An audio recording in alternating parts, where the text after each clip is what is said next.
welcome back. I have been on my high-end game for a little streak right now. It's been a couple months probably since I really dove into a fully drugstore video, so that's what I'm going to be doing today. It's going to be winter appropriate. That's like the vibe I'm going for, and yeah, everything's going to be drugstore. I'm trying to decide if I want to use my Neutrogena Hydro Boost Skin Tint, which is probably my all-time favorite base product from the drugstore, or the Physicians Formula Silk Elixir, because I've only used this twice, I think, and both times I've really liked it. Right now the Neutrogena one just looks so good on my skin since it's dry, but I don't know. I think I want to go for the Physicians Formula today. This one is in the shade Light. If I'm looking in an awkward angle, it's because I have my mirror. I don't have a mirror since I'm in the floor, so I have my stand-up mirror kind of at a distance, and that's kind of what I have to roll with, but shade's a little light on me, isn't it? I don't know what has been up with my skin this winter, but generally I'm much lighter than what I am right now. And we went to the beach really early this year. We went like back in May, I want to say. So, and then, I mean, I've been to the lake a couple times, but I don't know why my skin is retaining so much color when generally I'm like truthfully frozen Olaf status, you know? I just gotta say, this is a beautiful foundation. Shade range definitely needs to be worked on for sure, like throughout the entire Physicians Formula line, but this foundation looks great. Okay, please send me your drugstore concealer recommendations, because that's another thing I've always struggled with from the drugstore. Truthfully, I feel like one of the only concealers that I've just always been down with is the Maybelline Instant Age Rewind. And I don't have it right now, but I have the Maybelline Superstay, which is kind of, I mean, it's a fuller coverage concealer. It's not my preference as far as concealer formulas go, but it's the one I've got to work with right now. So just let me know. I feel like most of you know what I like in concealer. It doesn't have to have 1,000,000% coverage level, but if it sits nicely underneath the eye, blends well, I'm down for it. And this one's not bad. I really, truthfully, haven't experimented with it that much, but from what I remember, like right now, it's blending out really nicely. Doesn't look cakey. But the formula is like not what I would traditionally go for.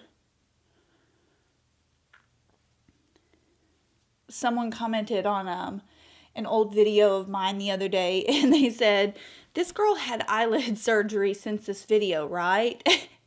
And what's funny is I was watching the video and I was like, you know what? My eyes do look a lot different. I mean, this was a video probably from when I first started YouTube. I didn't look at the date, but I could just tell the way I looked, where I was living at the time. It was very early on in the YouTube days, and I could definitely tell it was the way I did my eye makeup back then, but also just my eye shape did look a lot different. And I was like, you know what? I ain't even mad. She's right. The eyelids do look different.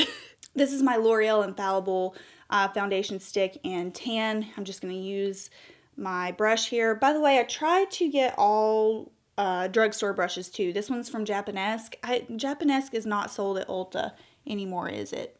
But this was like one of the few drugstore foundation brushes that I had clean, so we're going to roll with it. But yeah, it's so interesting. YouTube is like such an awesome, it's a blessing and a curse, because it's really awesome to go back and watch your progression as a content creator. I know a lot of YouTubers, myself included, have deleted a lot of old videos, but I've kept most of mine up, and it just yeah, it's just such an interesting thing just to see what you were liking then, what the style was, what the, what your routine was. So I am told pretty commonly that I look different every single year, from friends, from family, that I'm constantly, changing my hair color. I'm constantly doing my makeup differently.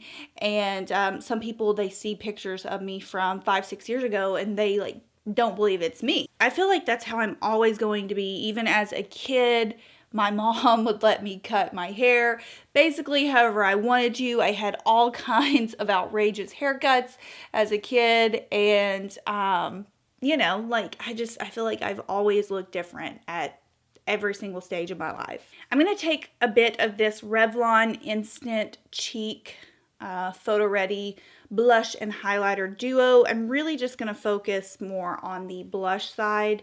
It's very similar to like a NARS Orgasm color, just in cream form, which I love. For powder, I'm going to sweep a little bit of this Maybelline Superstay, just very lightly. Just going to tap that in. This is a pretty full coverage powder. I think it's actually meant to be a powder foundation, but it looks pretty nice and smoothing if you keep a light hand with it. So I'm just barely tapping it. The brush I'm using is super old from Morphe. I don't know if they still make it. It's the M438 brush. Since I've got some powder on, I'm going to go ahead and warm up my face a little bit more with my Flower Beauty bronzer.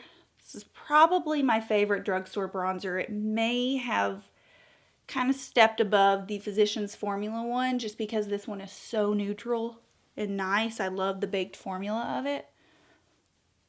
So this is kind of a random discussion here, but if you have built a home in the past, especially if you've built multiple homes, do you feel like you could ever live in a house that was pre-built?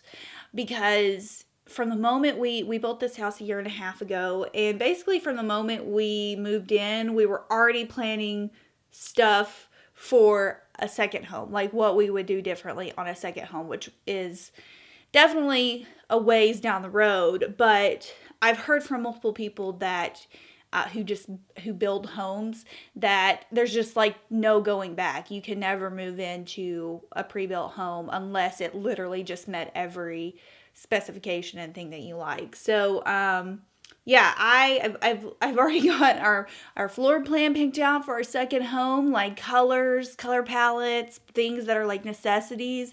And I don't even have our current house furnished fully. It just, look who it is. I've so been trying to talk Will into getting another cat. The problem is this one is a killer. I mean, she hunts and she kills everything, and she's just not friendly to other cats. She's so mean to other cats. But there was a little cat that showed up yesterday at our house. And it's definitely a young cat. It's probably like, I don't know, maybe 6 months old.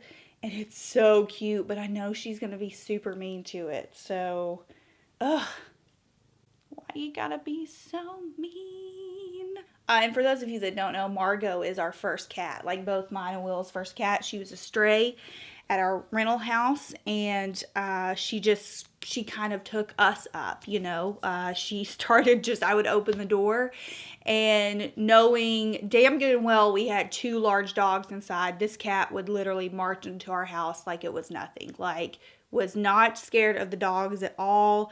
And we just kind of were like, all right, guess we have a cat now. So Will basically says no to another cat, and Margot says no because she's just not nice to other cats. But speaking of future plans, I asked Will, I said, when we build our second home and we have more land, I'm going to be honest, like, I'm just going to keep the cats that show up because it's free range at that point.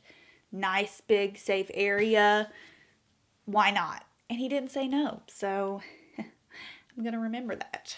Okay, I'm working from the L'Oreal Le Nude palette, Intense. And I'm basically going to be working with these 3 kind of like purpley shades. So for the base, I'm just going to take that lightest color and run that over my lids really quick. My lids are so dry right now, so I'm not really sure if this is going to turn out too hot, but we'll see. Is it just me, or are there a ton of really good shows out on Netflix right now? Just on TV in general. Watched The King the other night with Robert Pattinson and Timothy Chalamet, which I love both of them. Robert Pattinson probably had like 10 minutes screen time total in the movie, and I was taken aback by how, not only just how good his character was, but how chilling his character is and how he represented the character so well. I am stoked for him to be Batman. That's all I'm gonna say. Some of you know this was a heated topic on my Instagram for quite some time. Val Kilmer is one of my all-time favorite Batmans. I don't know if that's because that was the time period when I first remember watching Batman. People get so up in arms about me saying Val Kilmer was one of my favorites, but he is, and I'm not taking it back. Taking a little bit of this guy here on an e.l.f. smudger brush, and I'm just gonna lightly kind of apply this to the outer part of my eye.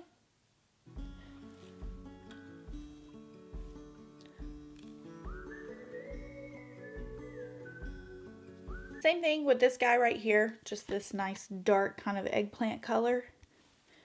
Really gonna focus that into my lash line.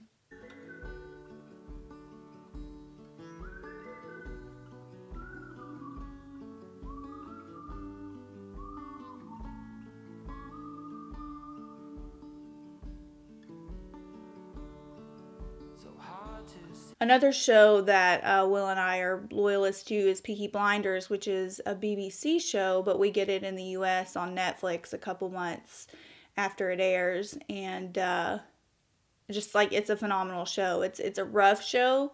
If you're not into a little roughhousing, a lot of language, then it's probably not for you. But it's just filmed in such like an amazing way, and the actors are phenomenal. Cillian Murphy, Tom Hardy, Helen McCrory, who plays Narcissa Malfoy in Harry Potter.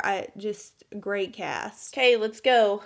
Let's do this. We're gonna see how this looks on me.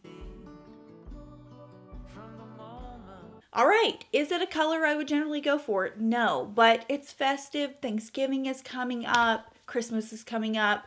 I would generally, I think, gravitate more towards a berry than a red. It's just a little less maintenance, I feel. But overall, very pleased with how the look turned out. And I didn't even touch my hair. This is like, I don't fix my hair in videos if you've never noticed before. I hope you all enjoyed the drugstore video update. If you have any questions for me, leave them down below, and I will see you guys in my next video. Bye.